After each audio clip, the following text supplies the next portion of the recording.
seorang siswa SMP di Tangerang Selatan, Banten, yang diduga menjadi korban bullying atau perundungan, meninggal dunia.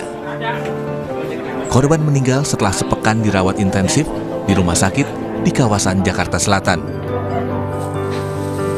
Isak tangis keluarga tak terbendung di pemakaman keluarga di Ciater Maruga. Korban meninggal pada Minggu pagi setelah mengalami koma karena gangguan syaraf di kepala akibat dugaan kekerasan di sekolah. Keluarga menuntut keadilan agar pelaku ditangkap. Nggak sadar dari hari Selasa. Iya. Nggak ada perkembangan. Iya, nggak ada perkembangan. Senin masih bisa bicara, bisa ngobrol-ngobrol, masih bisa. Kita memberi sanksinya buat sekolah aja, sama dari KPI kan kata mau memberi sanksi. Sama pihak sekolah gimana tanggapannya untuk sanksi yang diberikan ke pelaku. Berarti pihak keluarga menyerahkan langsung aja Iya. ya? Kita lebih fokus ke sini aja. Kuasa hukum keluarga korban bilang bersama KPAI dan Dinas Pendidikan Tangerang Selatan telah melaporkan kasus dugaan bullying yang mengakibatkan korban meninggal ke polisi. Baru dikabarin jam 6 pagi setelah sholat subuh, dikabarin bahwasannya jam udah nggak ada. Sampai saat ini kemarin kita nanya ke pihak PPA Polres, bahwasannya ini laporan itu dari KPAI, Bang. KPAI sendiri yang bikin laporan. Dari UPTD PPA juga bilang, Dindik pun juga bilang katanya laporan karena viral. Sementara Komisi Perlindungan Anak Indonesia atau KPAI mendesak polisi untuk segera menangani kasus perundungan atau bullying yang terjadi di salah satu SMP di Tangerang Selatan yang menyebabkan korban meninggal dunia. Kata KPAI, semestinya sekolah langsung merespons sejak pertama kali ada laporan tindakan bullying. KPAI mencatat kasus perundungan di sekolah setiap tahun ajaran baru meningkat. Kepolisian untuk segera menindaklanjuti. Dan pada intinya kami sudah melaporkan ya Mbak, tetapi laporan memang belum tersebut laporan utuh karena memang kami menunggu dari pihak keluarga. Penanganannya juga mestinya sekolah harus sigap ya, karena jangan hanya berfokus di preventif, penanganan juga demikian. Kalau sudah terjadi kan sekolah juga harus melakukan sesuatu gitu ya. Kami sedih sekali Mbak, memang KPAI mencatat bahwa pada tahun ajaran baru ini indikasi bullying itu memang naik ya. Kenapa? Karena pada saat itu ada junior baru, kemudian ada senior baru. Nah, junior senioritas inilah yang kemudian memicu adanya bullying yang kemudian mengarah kepada psikis ataupun fisik. Dalam kasus ini, Polres Tangerang Selatan telah memeriksa 6 saksi untuk menyelidiki dugaan perundungan yang dialami korban. Polisi juga mengusut apakah sakit yang diderita korban berkaitan dengan tindak kekerasan yang dialaminya di sekolah. Ini kami berinisiatif dari awal dari Polres Tangerang Selatan tanpa adanya laporan polisi maupun keterangan dari orang tua korban, kami sudah melakukan rangkaian penyelidikan. Nanti sudah ada pemeriksaan Pak, saksi-saksi ya, terkait. Saat ini yang kami sudah periksa sudah total ada 6 orang saksi yang kita lihat, kita perkirakan mengetahui tentang adanya peristiwa dugaan tindak pidana ini. Korban diduga dirundung teman sekolahnya sejak masa pengenalan lingkungan sekolah pada Oktober 2025. Akibatnya, korban harus menjalani perawatan intensif karena gangguan syaraf di kepala yang berimbas pada mata dan kesehatannya. Eka Marlupi, Kompas TV Tangerang Selatan, Banten.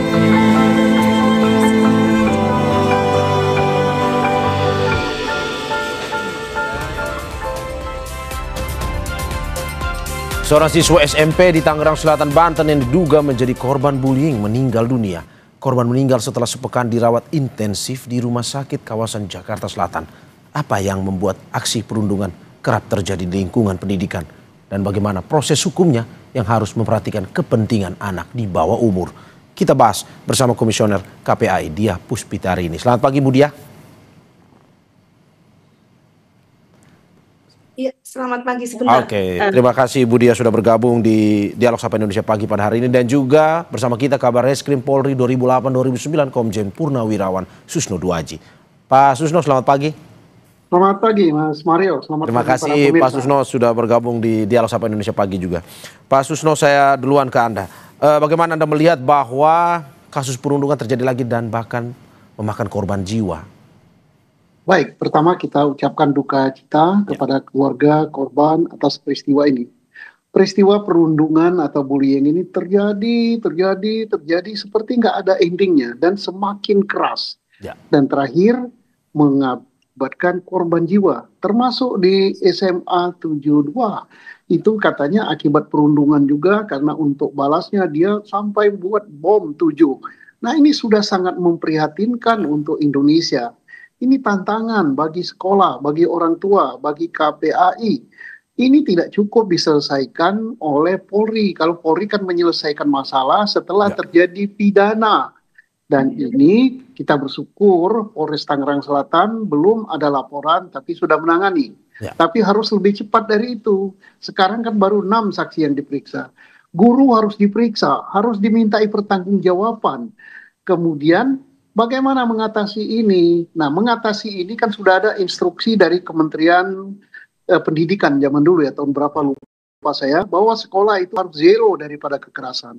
Harus membuat saluran laporan yang bisa direct ke sekolah atau direct ke KPAI kalau ada siswa yang dibullying. Dan saluran itu harus sedemikian rupa, tidak diketahui oleh siapapun siapa yang lapor. Nah, sekarang bagaimana tindakan hukumnya? Tindakan hukumnya jelas karena ini masih anak-anak, maka ini dikatakan adalah anak bermasalah dengan hukum. ABH, ya? Peradilannya pun tunduk pada peradilan anak gitu. Kemudian ancaman hukumannya tetap lebih ringan. Tetapi apapun juga yang terjadi, hal ini pertama harus diberikan keadilan kepada keluarga korban atau kepada korban, dan ini tidak boleh terjadi.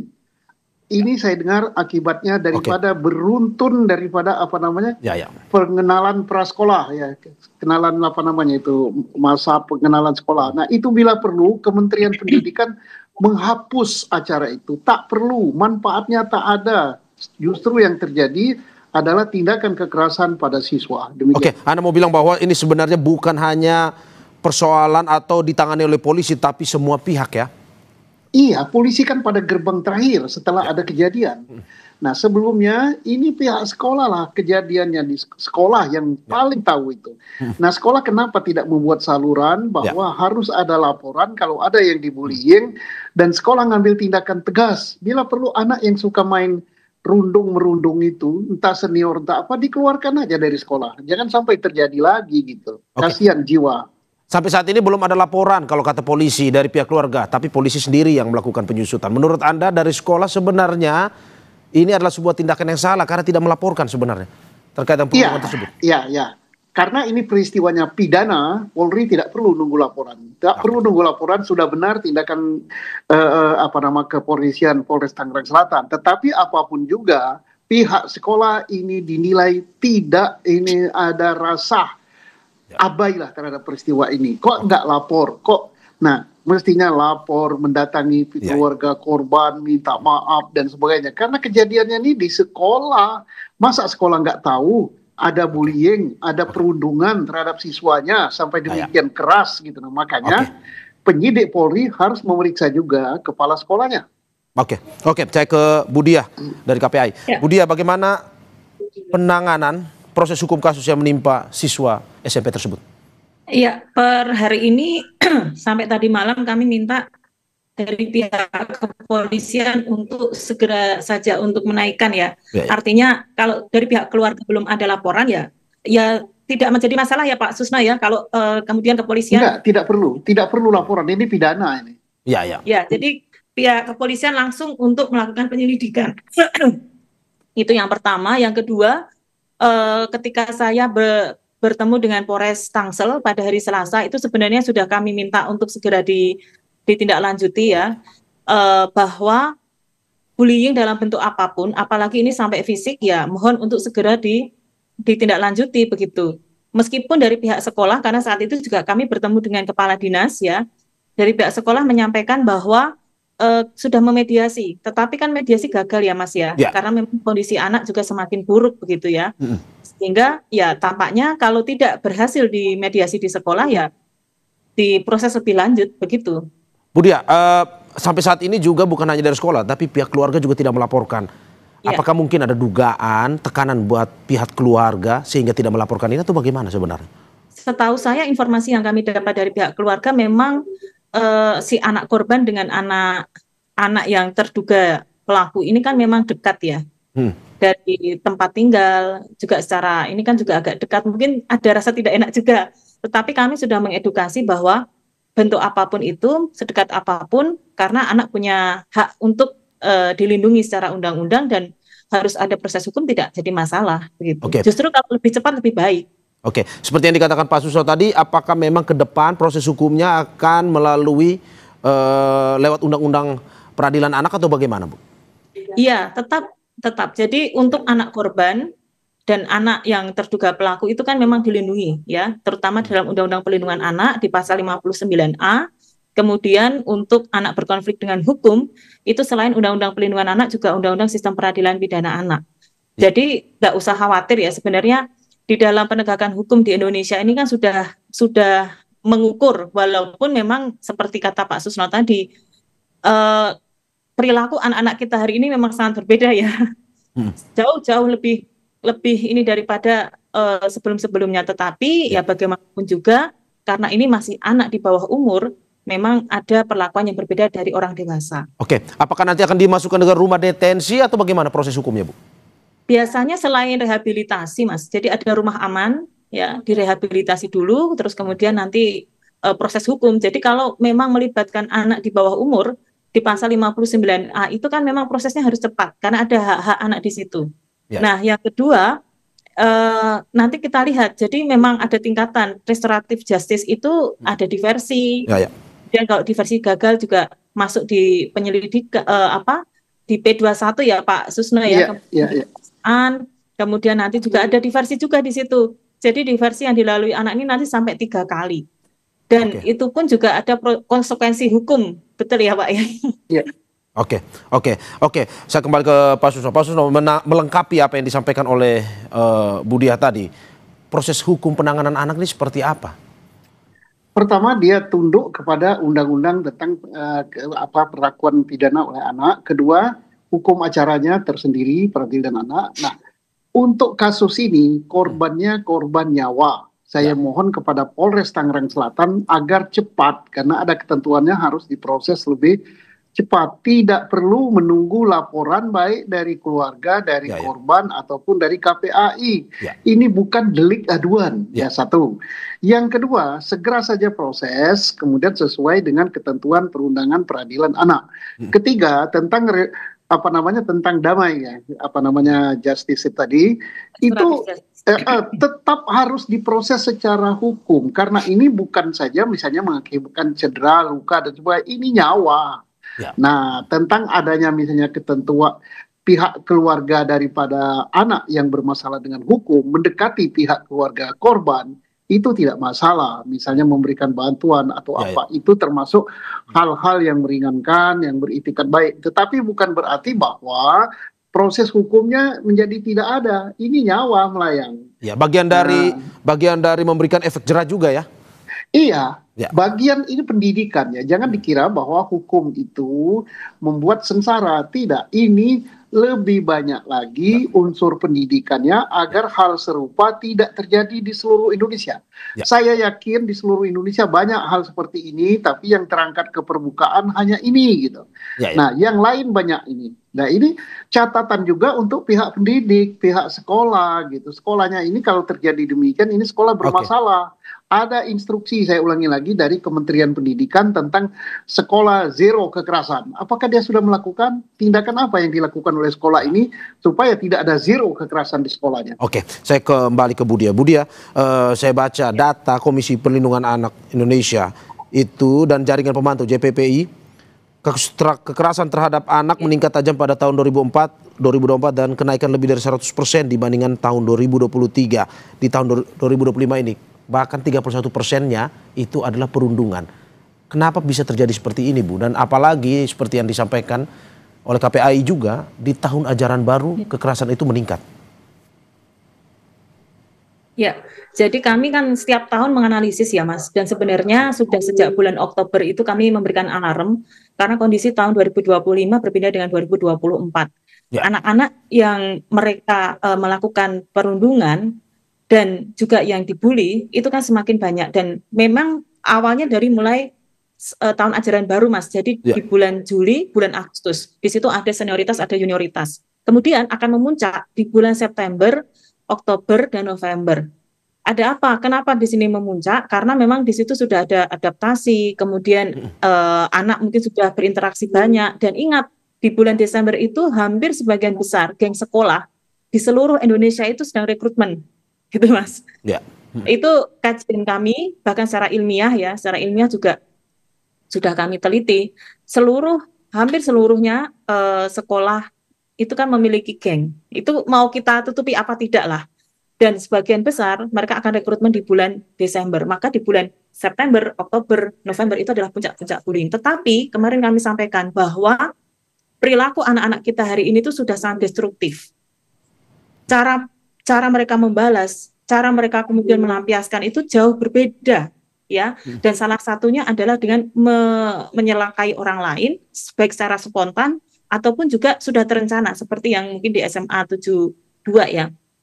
Nah, kemudian kami juga melihat bahwa apa yang kurang di sekolah, ya, kita kan sudah punya Permendikbudristek-Dikti, tetapi sampai saat ini TPPK yang di sekolah itu kan belum berjalan dengan maksimal, Mas, dan itu sudah kami sampaikan ke Pak Menteri dan direspon oleh Pak Menteri Pendidikan. Kemudian kami juga meminta, tidak hanya itu, orang tua pun juga lebih aware, Mas, karena anak-anak ini di sekolah kebanyakan juga membawa persoalan dari rumah.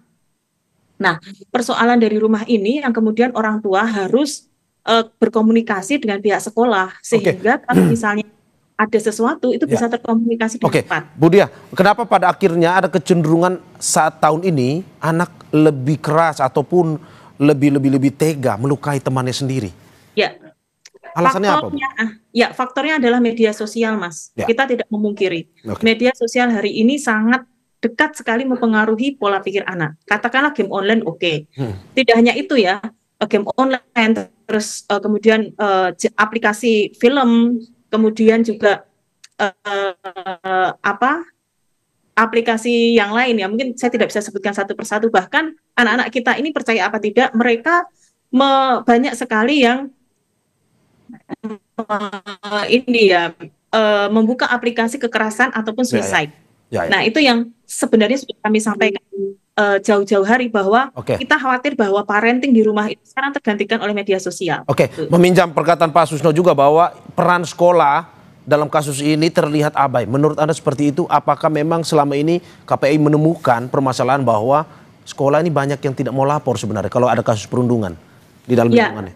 Ya, ada seperti itu, Mas. Bahkan kami ketika turun ke sekolah, kami akan sampaikan ke sekolah bahwa sekolah yang baik itu bukan sekolah tanpa masalah, tapi sekolah yang menyelesaikan masalah dengan seadil-adilnya. Bahkan kami sampaikan kepada kementerian juga, mohon bisa di-replace semuanya, bahwa sekolah yang baik itu bukan sekolah yang tanpa masalah. Jadi sekolah yang bisa menyelesaikan masalah. Ya, salah satunya adalah misalnya ada bullying dan lain sebagainya. Itu gimana nih sekolah ini bisa nggak menyelesaikan? Rata-rata kan mereka hanya menutupi mungkin ya. Kemudian ya sudahlah, itu kan biasa anak dan menganggap remeh. Nah, itu yang bahaya di situ. Gitu. Saya kembali ke Pak Susno. Pak Susno, bagaimana Anda melihat bahwa tahun ini cara kekerasan yang dilakukan anak terhadap anak yang lain itu lebih keras dibandingkan tahun-tahun sebelumnya? Kalau tadi Bu Dia bilang media sosial salah satu penyebabnya juga. Menurut Anda seperti apa? Bagaimana sebenarnya kita menghentikan ini? Baik, saya sangat tertarik dengan pernyataan Bu Dia bahwa pada saat-saat penerimaan murid baru, disitulah awal daripada bullying atau awal daripada adanya perundungan. Kemudian tadi ada perkataan juga bahwa tiap sekolah itu ada geng. Nah, ini tanggung jawab daripada pimpinan sekolah, kepala sekolah dan gurunya. Bagaimana dia bisa menghabiskan geng-geng yang ada di sekolah dan perekrutan daripada siswa baru untuk masuk ke gengnya. Biasanya kalau siswa baru tidak mau masuk di dalam geng yang dibuat oleh anak-anak sekolah itu, maka dia akan dibully, dibully dan akan dirundung.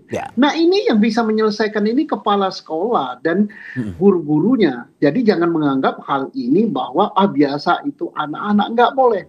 Dan ini juga geng-geng ini sampai mengganggu proses belajar dan mengajar. Mengapa? Misalnya, anak yang boleh mengikuti kegiatan ekstrakurikuler tertentu ditentukan oleh geng itu. walaupun misalnya seorang anak punya kemampuan main basket atau main bulu tangkis atau bermusik, maka dia tidak akan masuk dari ekstrakurikuler itu kalau dia tidak masuk di dalam geng itu. Nah, yang bisa tahu hal ini, yang bisa kenal hal ini adalah sekolah. Jadi kita udah tahu penyebab bullying itu apa. Penyebab bullying yang terbesar itu adalah geng dan perekrutan geng. Nah, makanya bisa nggak sekolah menyelesaikan ini? Nah, Kementerian Pendidikan telah memerintahkan itu, membuat untuk ada saluran laporan yang tidak diketahui oleh siapapun juga, langsung ke KPAI ataupun ke pihak sekolah bahwa ada peristiwa, ada sesuatu yang tidak beres di sekolah itu. Nah, ini mohon agar Dinas Pendidikan, Dinas Pendidikan Kabupaten Kota, Dinas Pendidikan Provinsi untuk SMA itu mengecek apakah ketentuan tentang laporan itu telah dibuatkan saluran untuk laporan supaya bisa diketahui bahwa di sekolah itu ada masalah apa tidak. Oke, saya ke Budia. Budia, selain mencelakakan orang, kasus perundungan ini saya catat juga dari data KPAI ada 25 siswa selama tahun 2025 ini sampai Oktober kemarin itu mengakhiri hidupnya atau suicide akibat terkena perundungan tersebut. Seberapa destruktifnya merusak psikis seorang anak? Ya, jadi begini, dari 25 kasus itu ya sudah kami analisis, sebagian besar faktornya karena bullying, Mas. Ya. Mereka melakukan suicide itu karena bullying. Kemudian kalau kita melihat, ya kita belajar dari SMA 72 ya. Sampai detik ini belum ada yang mengatakan bahwa apakah itu ada kaitannya dengan suicide. Kami sudah menyampaikan itu sebenarnya mewanti-wanti Polda Metro Jaya, coba dicek apakah memang ada kaitannya ya. Terus yang kedua, ada faktor mereka itu ingin live ini ya, IG dan lain sebagainya pada proses mereka suicide, Mas. Itu kami temukan. Nah, kita melihat garis merahnya. Apakah ini ada kaitannya dengan mereka ingin menunjukkan kepada orang lain atau orang yang membuli ataupun siapa saja yang menganggap remeh dia, sehingga ini loh aku berani melakukan ini. Dan ternyata di tahun 2025 ini semakin besar yang arah ke sana. Salah satunya indikasinya adalah mengakhiri hidup di tengah-tengah kerumunan ataupun di tengah-tengah kehidupan dunia maya ya, misalnya live Zoom, live IG, live media sosial dan lain sebagainya. Nah, terus yang kedua, apakah ini ada kaitannya juga dengan anak-anak ingin menunjukkan? Iya, karena mereka menulis surat juga, Mas. Beberapa anak itu menulis surat sebelum mengakhiri hidup. Nah, salah satunya ya kebanyakan mereka ada konflik di sekolah, kemudian mereka bingung mau menyampaikan pada siapa. Memang kalau dari 25 kasus itu paling banyak adalah bullying dan terjadi di anak-anak SMA, baru kemudian anak-anak SMP dan anak-anak SD. SD ada loh Pak Susno ya, yang mengakhiri hidup. Kemudian faktor yang kedua selain bullying adalah pengasuhan, Mas, dalam keluarga, dan yang terakhir adalah faktor asmara. Oke. Saya akhirnya kita masuk ke kesimpulannya untuk apa yang disampaikan oleh Pak Susno tadi. Apa sebenarnya, Bu, kepada sekolah yang paling pertama, pihak paling pertama tahu terkait dengan ini? Apa dasar dari KPAI terhadap sekolah pada akhirnya jika memang mengabaikan ini? Satu begini, guru itu sekolah harus punya asesmen awal, Mas. Setiap anak masuk sekolah, tahun ajaran baru ataupun anak dari SD ke SMP atau SMP ke SMA, itu harus ada need assessment. Saya pun pernah jadi guru, Mas, di tahun 2009, dan itu sudah saya lakukan saat itu ya. Apalagi hari ini, mestinya kan semua sekolah sudah bisa melakukan itu. Kita menghadirkan profesional ya, dan ini juga bagian dari pengembangan diri anak. Dari asesmen itu bisa ketahuan mana anak yang memang dia bermasalah di rumah, mana yang mengalami kecenderungan yang berbeda, dan mana kemudian anak ini yang masuk kelompok rentan. Sebaiknya sekolah, berkali-kali saya ingatkan di kementerian dan juga di sekolah, bahwa buat kelompok rentan. Jadi anak-anak yang mohon maaf mereka terpisah dari orang tua, ya kan? Orang tuanya berpisah dari orang tua, terus tinggal bukan dengan orang tua, itu berbeda. Tetapi mereka juga masuk kelompok rentan. Kemudian secara ekonomi, dan mohon maaf, sasaran bullying itu kan bisa dilihat ya Pak Susno ya. Ada orang yang berpotensi untuk dibully, ada, Mas. Ada, mohon maaf, dari fisik, dari psikis, atau mungkin dari kepandaian yang yang berbeda dengan teman-temannya, dia pendiam, secara fisik mungkin lebih kecil atau besar, itu kan memang berpotensi. Nah, seharusnya sekolah itu punya itu, dan itu dilakukan oleh guru kelas, guru BK. Baru kemudian sekolah mereview nih. Jadi kalau menangani anak kan bukan anak yang bermasalah saja. Terusnya anak yang jadi korban bullying itu juga diajak, ataupun anak yang berpotensi untuk dibully itu juga diajak komunikasi, di konseling gitu ya. Nah, baru kemudian itu untuk awal, Mas. Nah, kemudian yang kedua, selain sosialisasi itu bisa nggak menghadirkan sekolah itu sebagai ruang yang setara. Setara dalam artian begini, di sekolah ini nggak ada yang paling kaya loh. Di sekolah ini meskipun anak kepala sekolah dia tetap murid. Di sekolah ini dia anak pejabat apapun tetap murid gitu loh. Sama rata ya? Nah itu kan mestinya dipahami. Ya.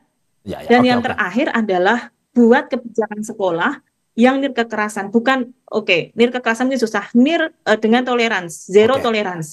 Dalam artian anak-anak saling respect to the other, menghargai dan disibukkan gitu loh, Mas. Gitu, disibukkan dengan aktivitas yang positif. Saya ke Pak Susno, kalau saat ini polisi sudah meminta keterangan beberapa saksi, ada 6 saksi. Kalau misalkan polisi menemukan ada pembiaran oleh pihak sekolah terhadap bullying tersebut, bagaimana proses hukum? Apakah bisa diproses hukum jika ada pembiaran tersebut? Iya. Karena orang yang membiarkan sesuatu kejahatan, yang mengetahui satu kejahatan tidak mengambil satu langkah, itu bisa diproses. Jadi makanya pihak sekolah pun harus diperiksa, guru apa langkah yang dilakukan guru terhadap bullying yang terjadi di sekolahnya, apakah telah mengambil tindakan yang cukup. Kalau mungkin misalnya sudah pernah terjadi seperti itu dan guru tahu gitu, membiarkan itu pembiaran dalam suatu kejahatan. Nah kemudian kita mohon juga tadi tentang apa yang disampaikan Budia, tentang, sekali lagi saya ulangi, perekrutan untuk menjadi anggota geng sekolah itu terjadi saat penerimaan murid baru. Nah ini, masa sekolah nggak waspada, masa sekolah nggak ngawasi, mestinya begitu ada terjadi gini, sekolah mengadakan cek, ngisi belangko kepada siswa, apakah Anda pernah diminta untuk menjadi anggota geng di sekolah ini, ataukah di sekolah ini ada geng. Bagi anak-anak atau siswa yang dirikan geng atau direkrut untuk geng langsung ditindak. Udah. Berarti memang harus sedetail itu ya, dalam arti untuk pemeriksaan untuk menghentikan bullying ini di sekolah ya Pak ya? Iya, karena bullying itu kan kebanyakan kan berawal daripada geng-geng itu.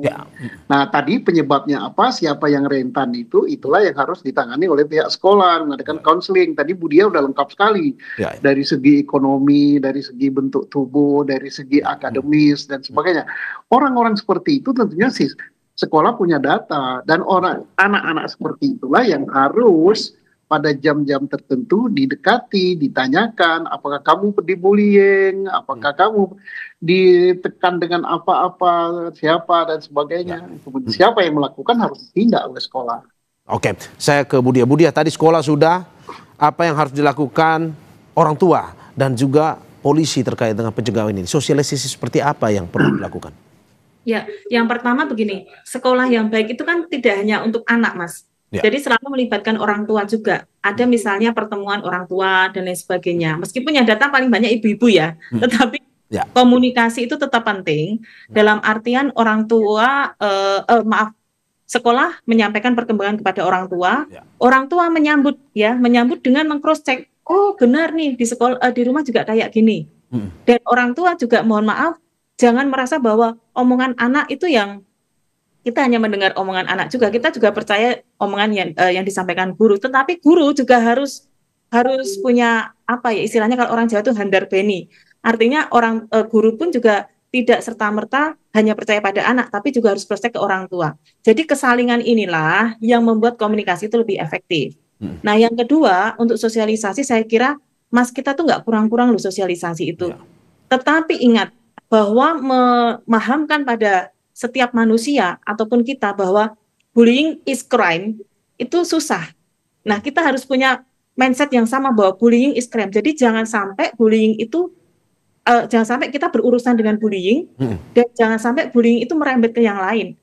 Nah, kalaupun ada yang menjadi korban, ayo segera diselesaikan. Laporkan. Berani ngomong, berani lapor. Nah, terus kemudian kalau misalnya melihat bullying jangan diam, karena diam pun juga sama saja tadi seperti Pak Susno menyampaikan, diamnya kita melihat bullying itu sama saja melakukan. Ya, di dalam pasal 76C itu jelas Pak, pembiaran itu. Pembiaran di Undang-Undang Perlindungan Anak. Jadi sebenarnya bisa ada konsekuensi hukumnya, Mas, gitu. Oke, dan juga komunikasi antara guru dan orang tua ini harus lebih lancar ya terkait dengan untuk mencegah atau mitigasi terhadap pembulian ini ya Bu ya? Betul. Logikanya begini, orang tua dan guru ini kan orang dewasa ya. Ya. Pembicaraan orang dewasa itu frekuensi dan gelombang elektromagnetiknya itu lebih mudah daripada, mohon maaf, orang tua dengan anak ataupun guru dengan anak. Jadi mestinya kedua belah pihak ini saling bisa memahami.